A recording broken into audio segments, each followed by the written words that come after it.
Although most historians believe that neckties were around as early as the 17th century, they didn't really become a must have clothing accessory until the early 1900s. My name is Jared Wallman, and I plan on giving you a brief history of neckties and also showing you how to tie one yourself. If you're like me, you might often wonder why men even wear neckties. They don't keep you warm in the winter, and they don't keep you dry. They're definitely not comfortable. This hasn't always been the case, though. In the early 17th century, King Louis XIII hired a group of Croatian mercenaries, and he saw that they wore these articles of clothing around their necks. But whereas we wear them just as more of a fashion statement, theirs had a purpose. It was to keep the top of their jackets tied around their necks. King Louis loved this look so much that he made it mandatory for all of his people to be wearing this clothing piece around their necks for royal gatherings. He even gave it its first official name, called La Cravate, which is still the official name that's used for neckties in French today. Since then, ties and knots have changed over the years, but since about the 1950s, they've remained relatively the same, with only minor changes coming to the width and the length and the color or the patterns on the ties, which has mostly been determined based on what's considered fashionable in that day and time. The most used knot today is called the four-in-hand knot, which is what I'll be showing you.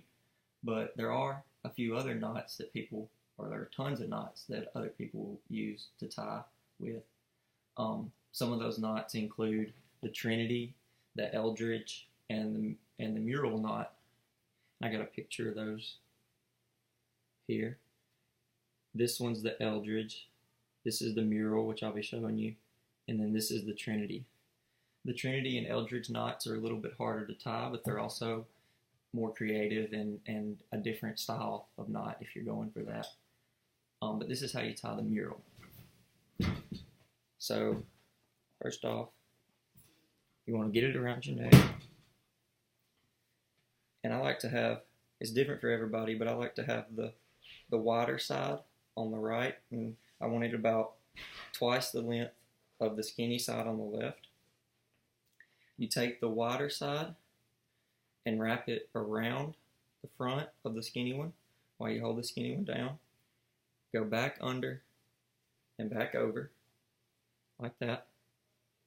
Then take the wider side and push it through this V part that's in your neck right here.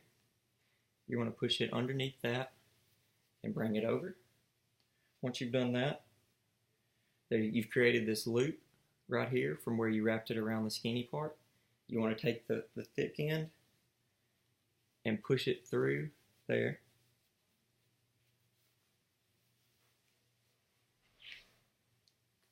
And then you just want to kind of tighten it and adjust it to how you want it. And it may take it a second to get adjusted right.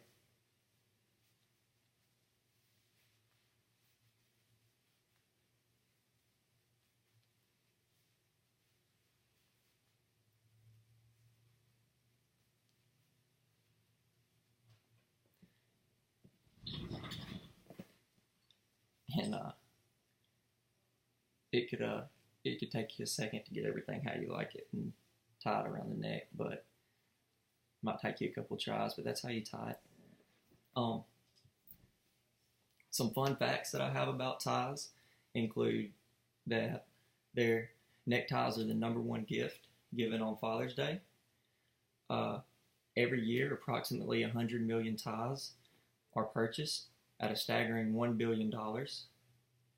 There are 177,000 different ways to tie a tie. Some people even collect ties. They're known as gravitologists. The world's most expensive tie was purchased for $220,000. It was made out of pure silk and 261 diamonds. It was made by an Indian designer. I believe knowing how to tie a tie is a very important thing, especially in today's business and business side of things. And it's important to know how to tie for any kind of having any kind of successful career. Um, they become a signature in formal fashion, and especially uh, in business fashion, business occupations. Although tie styles have changed over the years, they continue to be a staple in the fashion industry, and I don't see that changing anytime soon. I hope this presentation was useful and entertaining. Are there any questions?